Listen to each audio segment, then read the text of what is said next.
All right, so we're back here. We'll kind of finish up this example, right?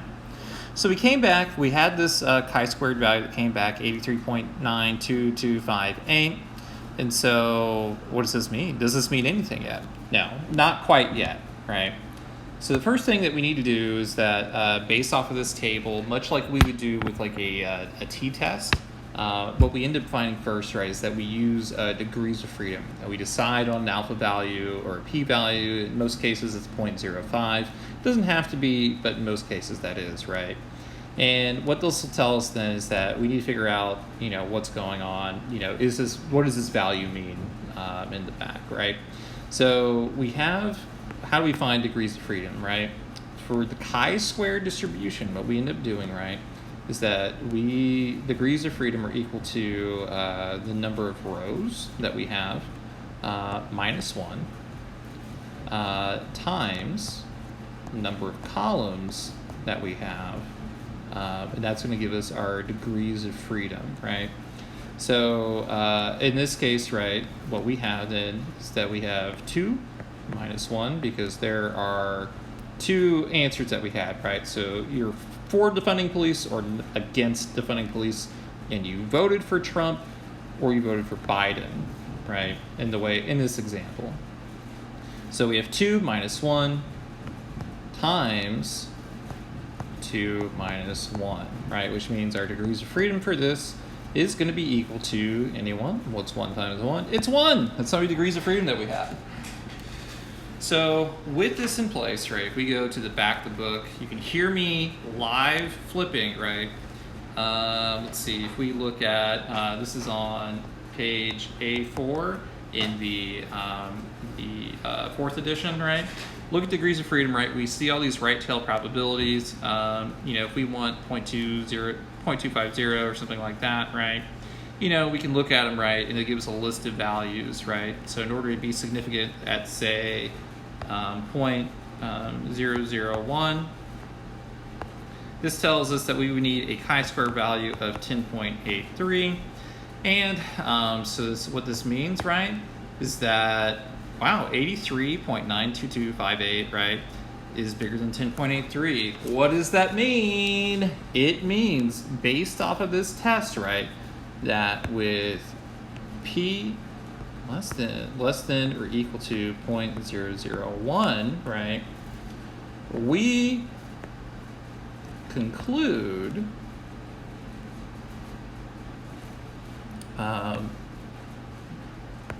that there is an association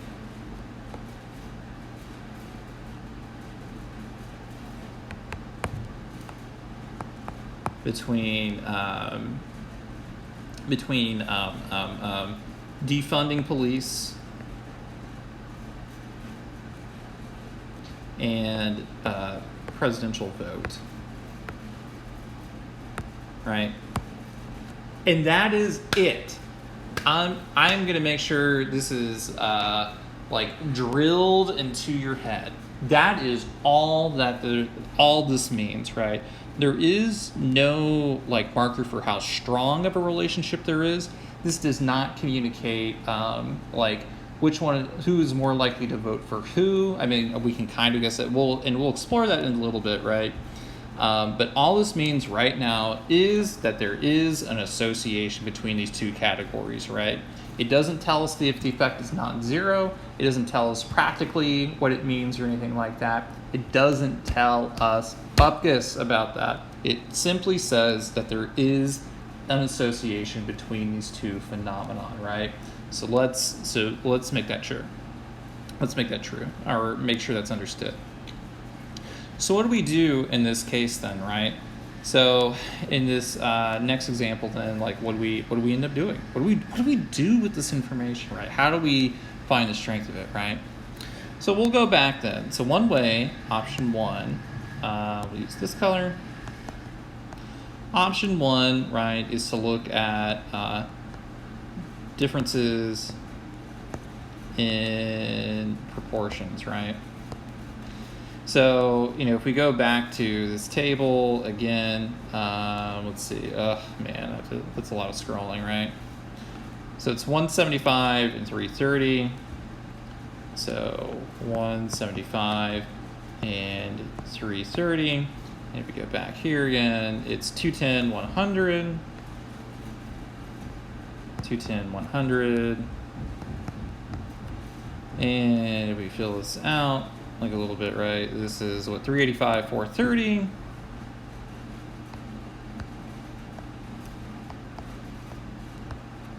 And one more time, 505, 310.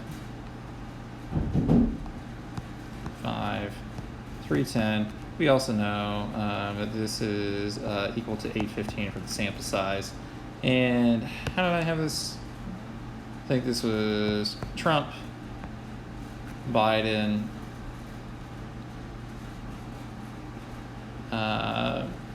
pro-defunding, against it, right? So the thing that we could, look into is if we start looking at differences in proportions, right? So we'll take a look at the first one. We'll focus on this first column, right? So right here. So let's look at the first proportion, right? So we'll look at Trump voters who voted for and against, right? So we'll focus on that.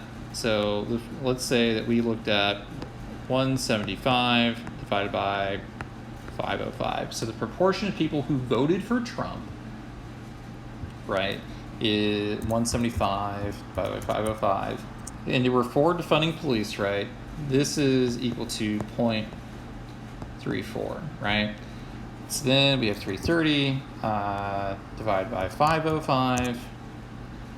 330 divided by 505.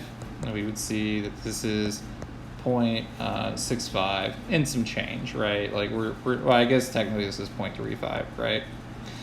So what do we get to this, right? So we look at it and we can, subtract them. We can look at the difference, right? So 0.65 minus 0.35 equals 0.3. Wow, so we conclude on this, for people who voted for Trump, 30% were more likely to be against police and vote for Trump, right? So that's kind of neat. We can, evaluate it. We can also do the same by looking, at doing a ratio, right? So if we did a ratio of this, is that if we had 0.65, so we'll put this on top just because it's bigger numbers, right? We can do option 2, which is we can do a what's called a relative risk. So this is simply like a ratio. And what we would do for this, right, is to do 0.65 divided by 0.35. And this is equal to 1.85. So what do we get from this number, right?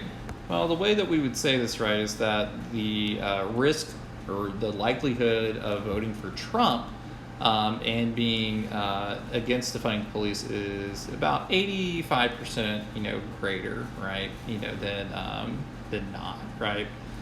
So that's kind of cool. It's kind of neat, right? So it gives us a degree of like how much of a bigger difference this actually is. Let's see.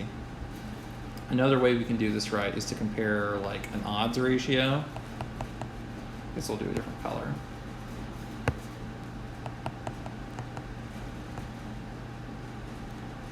So if we continue this example, so we compare like odds, which is a funny way of thinking about this, right? But what is like the likelihood of an outcome to occur and things like that, I guess is a way to think about it, right? So the way that we would go about this, right, is that, we would do a 0.65 times the inverse of this divided by, so that's odd 1, right, divided by 0.35 times 1 minus 0.35. 1 minus 0.35 is 0.65. Oh yeah, because it's a two-way table. So what this would end up yielding is 0.65 times 0.35 divided by 0.35 times 0.65 is equal 0.65 times 0.35 equals 0.2275 divided by 0.2275, right? So, what we conclude, right, is that this is, equal to 1. And this could say the odds of, aren't really any different, right? So we really wouldn't want to use it in this particular example. We'd maybe want to do it, in comparison to the Biden voter. So let's say, for example, we focus on, this right here, right? So people who were pro defunding police, but we're looking at differences across Trump and Biden, right?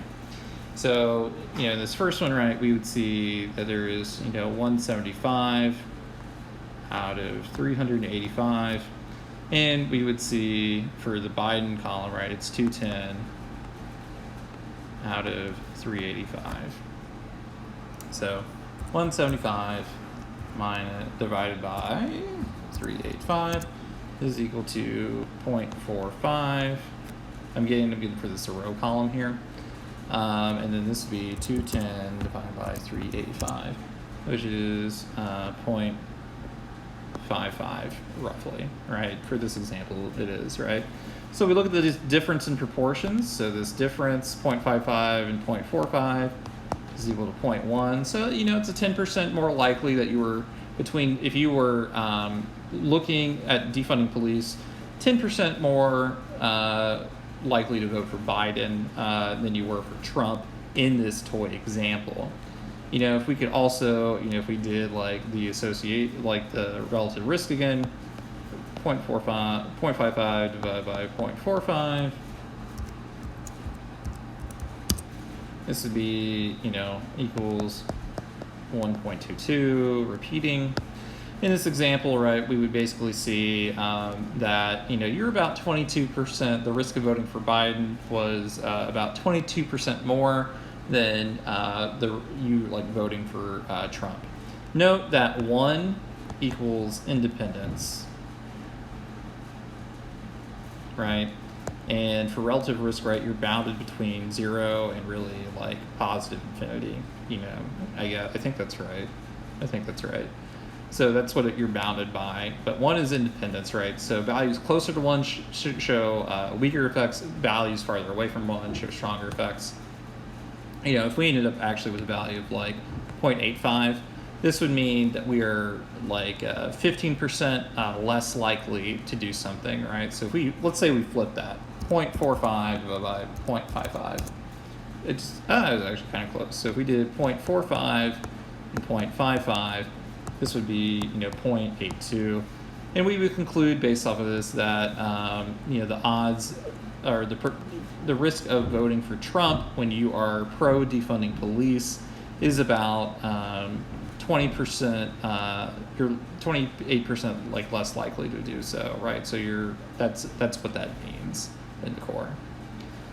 So I think that's really kind of it. I think this is going to end up concluding the course. Hopefully to kind of walk through an example of how you would go about assessing some of this stuff. Hope you enjoyed the course, found it useful, and if not, hope this is the last amount of BS you got to do and you can move on with your life. But until then,